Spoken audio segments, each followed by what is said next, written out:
하겠습니다. 갈라디아서 2장 20절 한 절입니다. 우리 다 같이 한 목소리로 합독할까요? 20절 시작. 내가 그리스도와 함께 십자가에 못 박혔나니 그런즉 이제는 내가 사는 것이 아니요 오직 내 안에 그리스도께서 사시는 것이라. 이제 내가 육체 가운데 사는 것은 나를 사랑하사 나를 위하여 자기 자신을 버리신 하나님의 아들을 믿는 믿음 안에서 사는 것이라. 아멘. 오늘은 부활주일이에요. 부활주일. 저는 다른 때와는 다르게 이 부활주일을 맞이하면서 한 2달 전서부터인가요? 제게 큰 의문이 한 가지 생긴 것이 있어요. 그게 뭐냐면 예수님의 부활하셨는데 예수님의 부활이 과연 나와 무슨 상관이 있을까라고 하는 고민이 제게 크게 다가왔었어요. 그러니까 나의 삶과 예수님의 부활의 그 상관관계가 과연 어떻게 이루어질까라고 하는 고민이 저에게는 무척 컸던 거죠. 그래서 예수님의 부활을 기준으로 해서 예수님이 부활을 안 하셨을 때, 그러니까 예수님은 2000년 전에 부활하셨으니까 제가 제 스스로 예수님의 부활을 믿기 이전과 믿은 이후의 인생을 이렇게 비교를 했을 때 차이가 나지가 않는 거예요.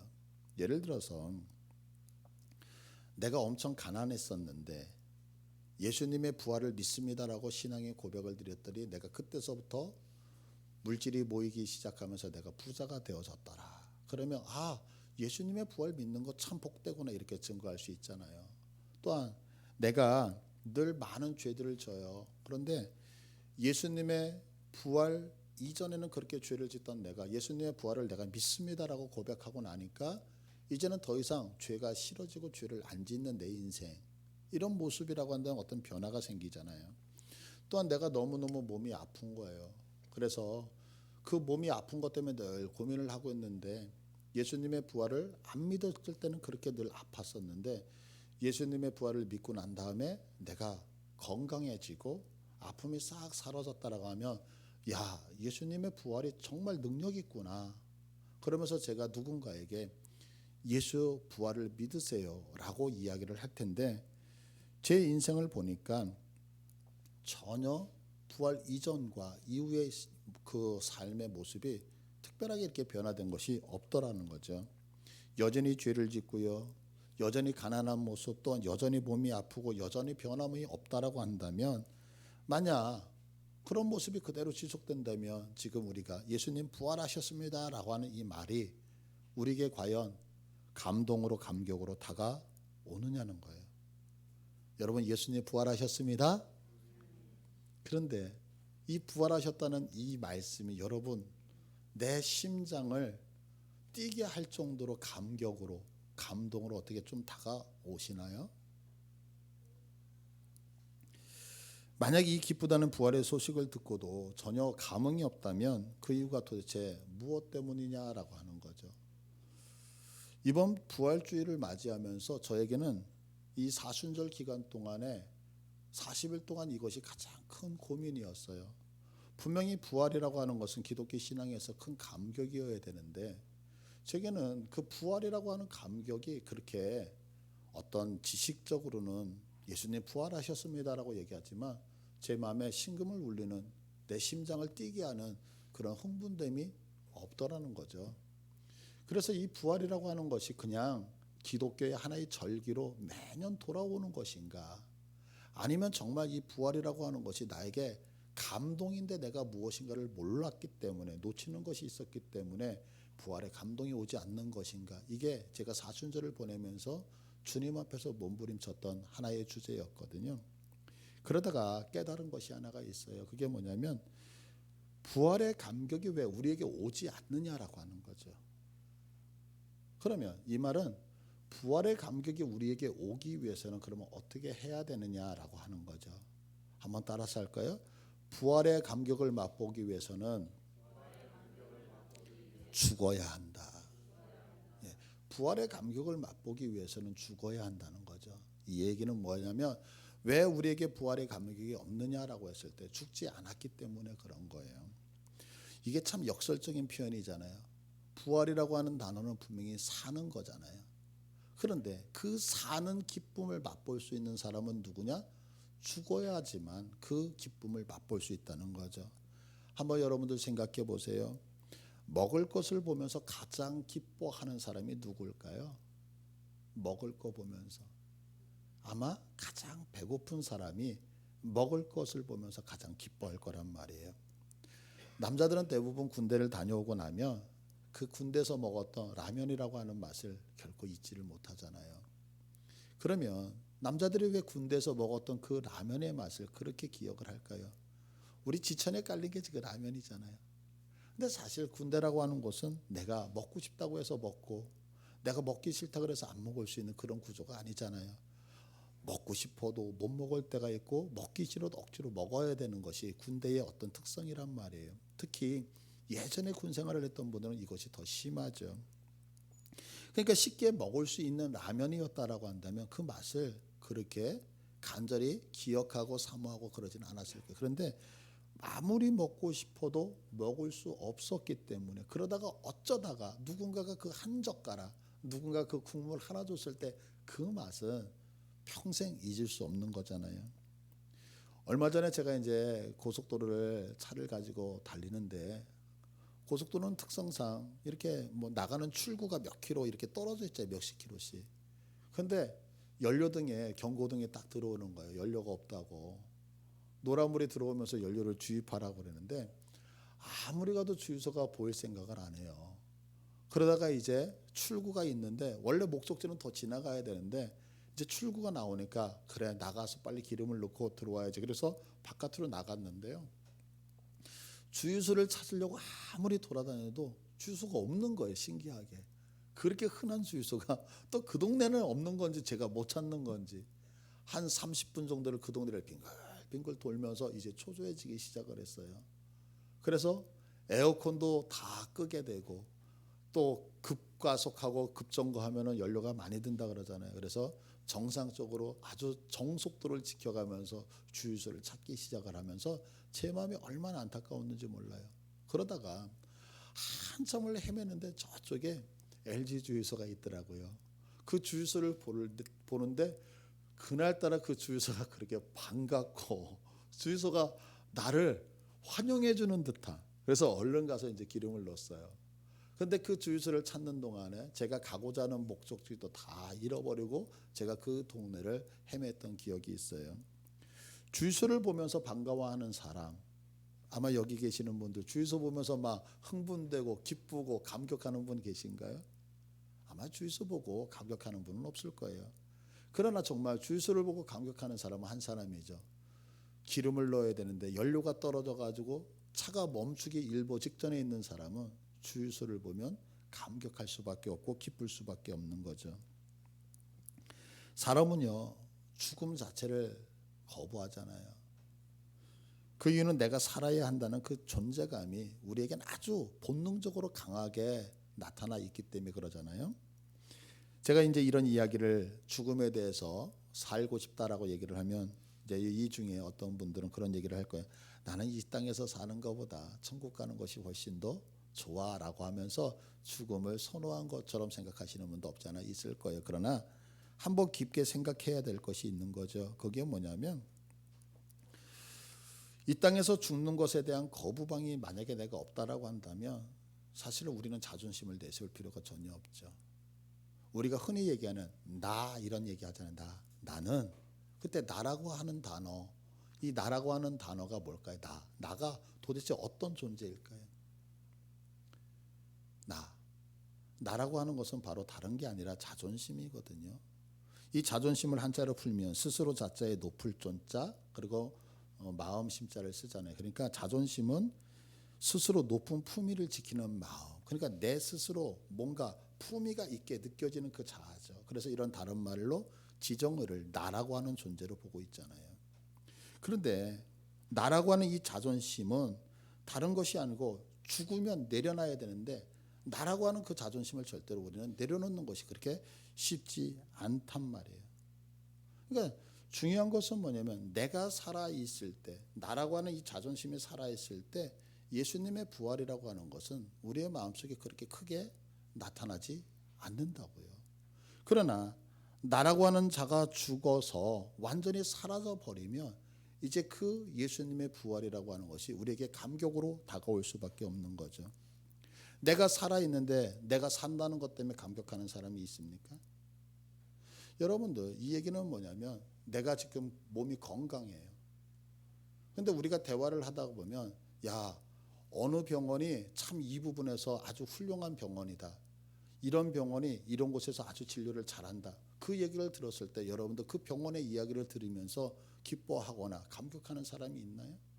건강한 사람은 절대로 그 병원의 이야기를 듣고 감격하는 사람이 없죠. 그 병원의 이야기를 듣고 귀가 쫑깃해지며 관심을 갖고 그 병원들에 대해서 모든 마음을 집중하는 사람은 내가 그 병에 걸려 있을 때만 가능한 거죠. 그래서 안산에 유명한 뭐 이렇게 손이나 어떤 이런 것들이 절단되어졌을 때 가는 병원이 있잖아요. 근데 여러분들 관심 별로 없죠. 그러나 내가 사고를 당했을 때 그 병원은 어디구나라고 달려가는 거죠. 참 역설적인 거란 말이에요. 건강한 자는 아무리 병원이 치료를 잘한다고 해도 병원에 대해서 관심을 갖지 않는 것처럼 내가 기름이 많이 있을 때는 주유소에 대해서 아무도 관심을 갖지 않는 것처럼, 그러나 역설적으로 내가 기름이 없어지면 주유소를 보고 내가 몸이 아프면 병원을 보고 기뻐하는 것처럼 죽은 자만이 부활을 보면서 감격할 수 있다라고 하는 거예요.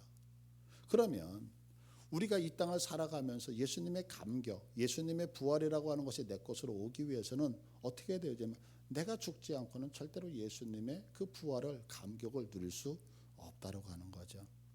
그러면 예수님께서 왜 그 하고 많은 부활의 방법 중에서 이 부활이라고 하는 방법을 우리의 구원의 사역 속에 집어넣느냐라고 하는 거예요. 그건 뭐냐면 바로 우리에게 새로운 삶을 주시기 위해서 예수님이 이 부활이라는 방법을 주신 거죠. 부활은 금방 말씀드린 것처럼 무엇을 전제로 하냐면 부활은 죽음이라고 하는 것을 전제로 하죠. 제가 사순절을 보내면서 느끼면서 이 시간에 얘기하는 거는 제 간증이니까요. 여러분들 오해 없이 그냥 편안하게 들어주셨으면 좋을 것 같아요. 사람은요, 누가 잘났다 누가 못났다 이런 것이 없는 것 같아요. 왜냐하면 모든 사람은 자기의 인생이 어찌됐든 간에 나름대로 최선을 다하면서 하나님 앞에서 또한 성도들은 몸부림치면서 믿음의 생활을 하고 살아가고 있기 때문에 그렇죠. 그런데 사실 목사 입장에서 이렇게 여러분들을 쳐다보고 있느라면 조금은 우리 성도들의 신앙의 생활이 마음에 안 들 때가 없지 않아 있어요. 어떤 성도들의 모습을 보면 그가 살아가고 있는 삶의 모습이 목회자의 마음에 들지 않는 거예요.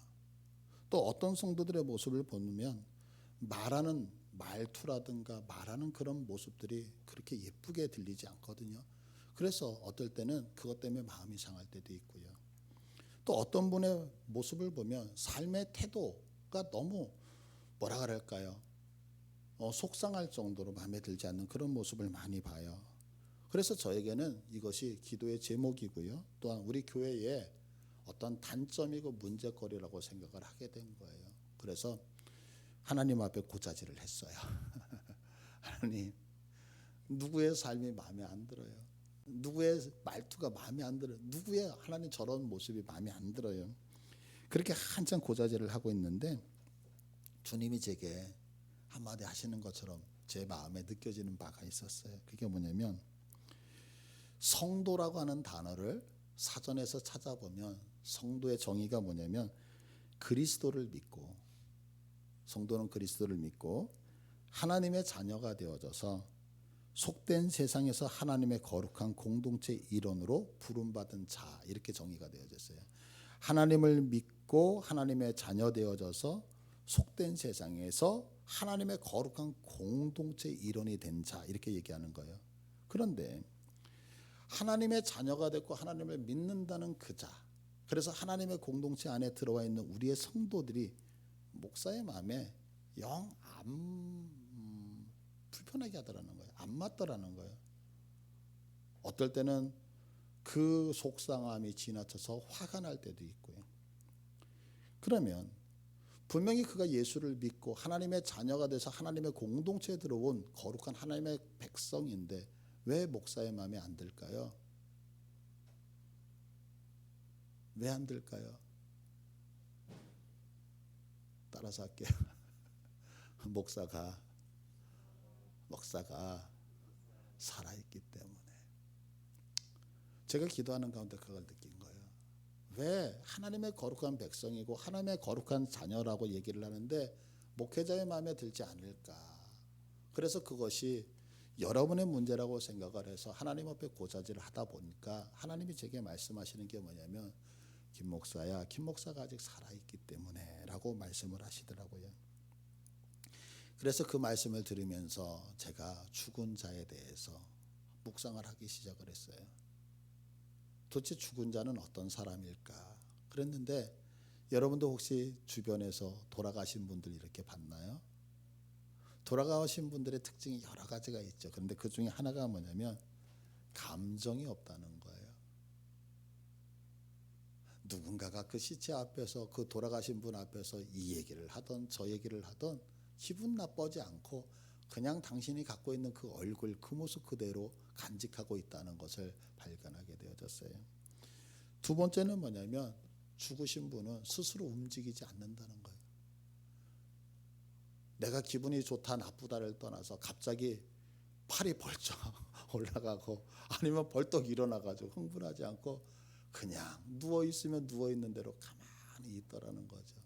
또 하나의 특징이 뭐냐면 여러분들 이렇게 돌아가신 분들 염하잖아요. 염하면 그 염하시는 분이 팔을 들면 팔을 드는 대로, 다리를 들면 다리를 드는 대로, 몸을 뒤집으면 뒤집는 대로 누군가가 하라는 대로 그대로 움직이지 자기 의지대로 움직이지 않는다는 것을 제가 생각을 하게 되었어요. 그러면서 생각하는 게 뭐냐면 나는 어떤 식으로 목회를 했나라는 생각을 해봤어요. 그랬는데 지금 말씀드린 것처럼 감정이 없었느냐? 그렇지 않은 거예요. 감정이 좋을 때도 있고요. 감정이 상할 때도 있고요. 그런데 그거보다 더 중요한 것은 좋으면 좋다고 표현을 하고요. 싫으면 싫다고 표현을 하고요. 속상하면 속상하다고 표현하라고요. 기분 나쁘면 기분 나쁘다고 표현하는 목회자의 모습을 보게 된 거예요. 스스로 움직이지 않는다라고 얘기를 했잖아요. 시체는. 그런데 제가 목회를 하다 보니까 어떤 환경과 조건이 있었을 때 이것은 이렇게 해보면 어떨까, 저것은 저렇게 해보면 어떨까라고 하면서 그때그때마다 하나의 환경, 하나의 조건들마다 반응하면서 어떨 때는 이렇게, 어떨 때는 이렇게. 근데 사람이 살다 보면 환경과 조건이 늘 일정하지 않잖아요. 그러니까 늘 일정하지 않으니까 이런 일이 있을 때 이렇게 반응하고 저런 일이 있을 때 저렇게 반응하니까 여러분들 알다시피 너무나도 교회의 모든 시스템이 확 바뀌며 모든 것이 방향이 틀어지는 것을 많이 느꼈을 거예요. 왜 그러느냐? 여기서 있는 목사가 살아있었기 때문에. 그러면서 아주 예전에 한국교회를 이끄셨던 귀한 목사님이 이름이 생각이 나더라고요. 혹시 들어보셨는지 모르겠지만 이중표 목사님이라고 들어보셨습니까? 이 이중표 목사님이 나름대로 목회를 하시면서 늘 외치셨던 단어가 있어요. 그게 뭐냐면 별세 신학이에요. 별세 신학. 죽어야 된다는 얘기였거든요.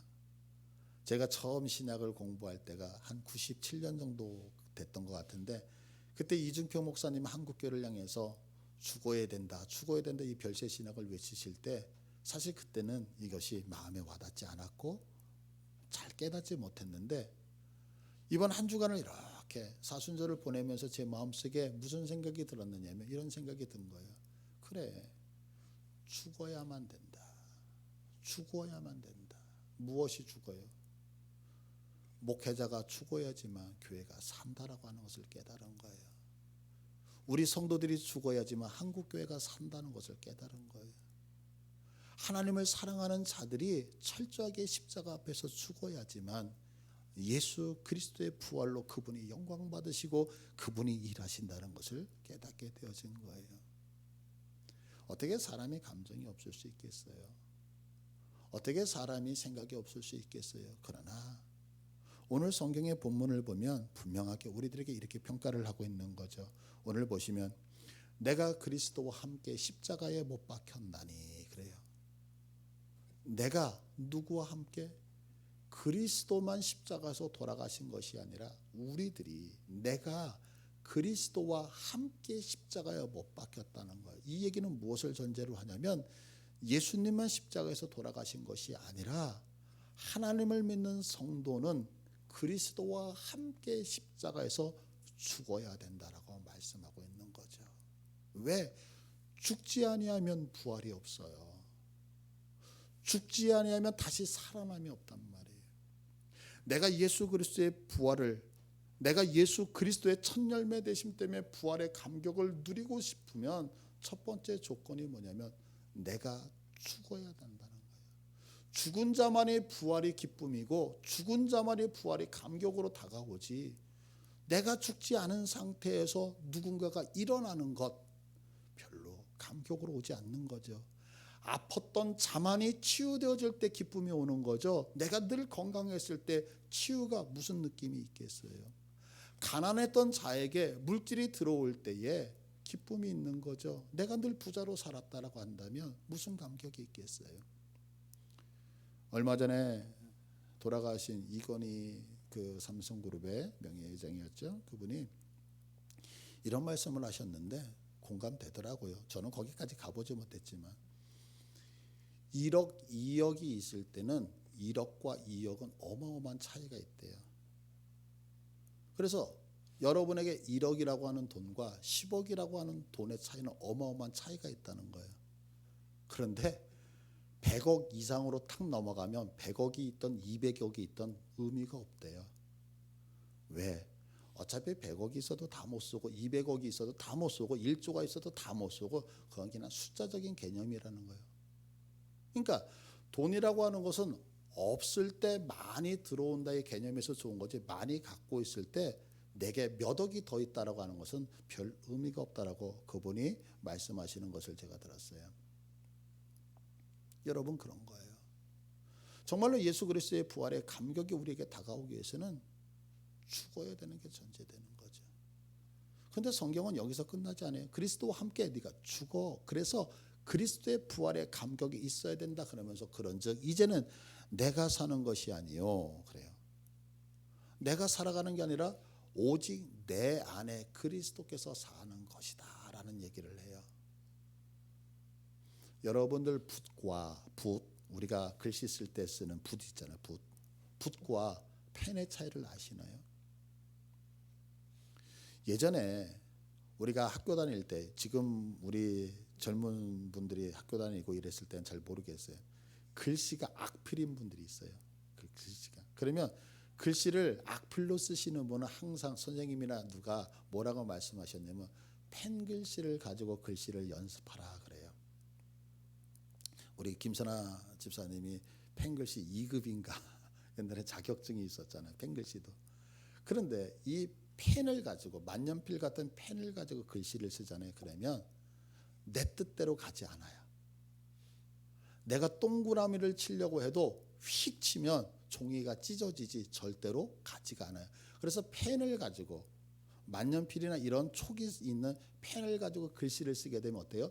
정자로 또박또박 쓰지 아니하면 글씨가 제대로 쓰여지지 않거든요. 막 휘갈려 쓰면 종이가 다 찢어진단 말이에요. 자, 그러면 펜이라고 하는 것은 어때요? 딱딱하잖아요. 그러면 펜은 무엇을? 펜이라고 하는 도구가 글을 쓰고자 하는 사람의 글씨를 수정하는 거예요. 그래서 펜으로 글씨를 쓰면 이 펜이 무슨 역할을 하냐면 글씨를 쓰고 있는 사람의 악필을 고쳐내고 있단 말이에요. 그러나 붓이라고 하는 것은 너무나도 부드럽죠. 붓으로 글씨를 쓸 때는 원하는 글씨를 쓰는 사람이 원하는 대로 글씨가 쓰여진다라고 하는 거예요. 전 이 시간에 여러분들한테 한번 질문을 드리고 싶어요. 우리는 믿음의 신앙생활을 하면서 나는 펜과 같은 존재로 믿음의 생활을 하고 계십니까? 아니면 나는 붓과 같은 존재로 주님을 섬기고 있습니까? 주님이 나를 이곳에 쓰고 싶은데 내가 살아있고 내가 아직도 딱딱하기 때문에 주님을 고쳐서 쓰겠다라고 주님이 원하는 대로 가지 않는 펜과 같은 존재입니까? 아니면 주님이 나를 들어서 쓰실 때 내가 주께서 원하시는 대로 움직이겠습니다라고 움직이는 붓과 같은 존재로 주님 앞에 쓰임받고 있습니까? 만약에 내가 펜과 같은 존재로 살아있다라고 한다면 우리는 결코 주님의 부활의 감격을 느끼지도 못할 것이고 동참하지도 못할 것이에요.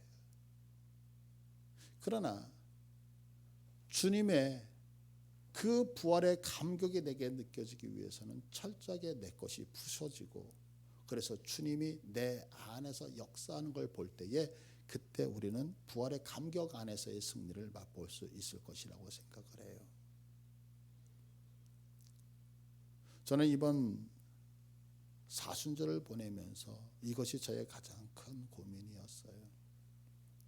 그러면서 오늘 여러분에게 목사 이야기를 통하여서 고백하며 용서를 구하고 또한 저를 위해서 기도해 달라고 말씀을 드리고 있는 것은 뭐냐면, 그래, 죽지 아니하면 그곳에서는 하나님의 부활의 영광이 드러날 수 없다는 것을 깨달아 여러분에게 이 시간에 말씀을 드립니다. 여러분, 지금까지 우리가 어떻게 생활을 했다는 거 중요하지 않은 것 같아요. 왜냐하면 주님은 과거의 일들을 기억하지 아니하시고 오늘서부터 시작되는 새로운 일을 주님은 축복해 주실 것이라고 믿기 때문에요. 여기서 있는 목사, 여러분 앞에 죽고 주님 앞에 죽고 십자가 앞에서 죽어 내 모습이 아니라 오직 내가 사는 건 아니라 그분이 사실 수 있는 통로 될 수 있도록 여러분 목회자를 위해서 기도해 주시기를 바랍니다. 또한 여기서 있는 목사, 여러분들이 하나님 앞에서 북과 같이 움직일 수 있는, 주님이 좌로 가라 하면 좌로 가고 우로 가라 하면 우로 갈 수 있는, 온전히 내가 죽어 주님의 영광 드러내는 통로 되게 해달라고 열심히 기도할 것입니다. 어렵고 힘들겠지만 우리들의 자아를 죽임을 통하여서 그분만이 드러날 때에 부활의 영광은 반드시 우리의 교회 안에 우리의 인생 가운데서 펼쳐질 것을 기대하시면서 오늘 이 말씀을 여러분의 가슴에 담고 돌아가시기를 간절히 축복합니다. 우리 이 시간에 찬양하겠습니다.